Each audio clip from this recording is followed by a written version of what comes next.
Hi, my name is Phil Kaiser. I'm a government teacher from Reno. I'm also the government relations chair of the Washoe Education Association and the Nevada State Education Association. I teach my students every year that the Electoral College is the worst college ever. No football team, no cheerleaders. Who wants to go there, right? But then I go into the real reason it's the worst college ever, because sometimes the person who wins the most votes doesn't become the president. And I want you to believe in democracy. With due respect to the founding fathers, when the Electoral College was created, most people could not read or write. Most blacks were slaves. Native Americans couldn't vote. Women couldn't vote. We no longer live in that era. The Electoral College never functioned the way the founding fathers thought it might. It has always become a political football. The people couldn't collect ballots, couldn't communicate easily back then. We're not well educated. But now we are. We have the technology.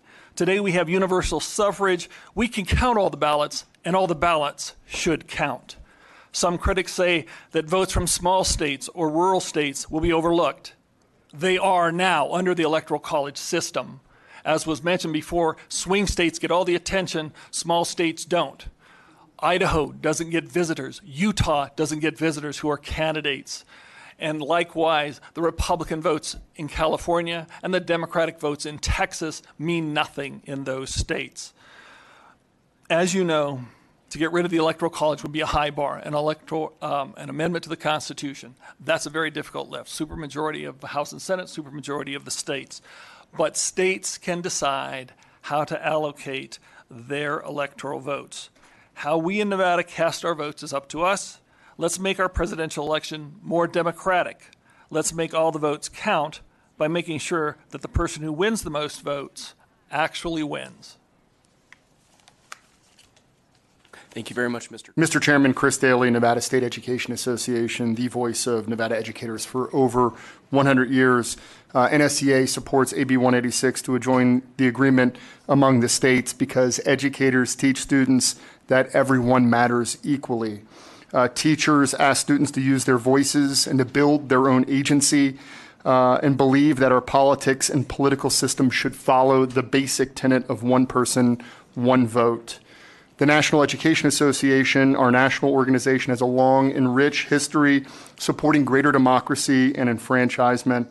From past NEA President Charles Ormond Williams' efforts to get Tennessee to ratify the 19th Amendment in 1920, to students affiliated with the California Teachers Association who started the campaign to pass the 26th Amendment back in 1967.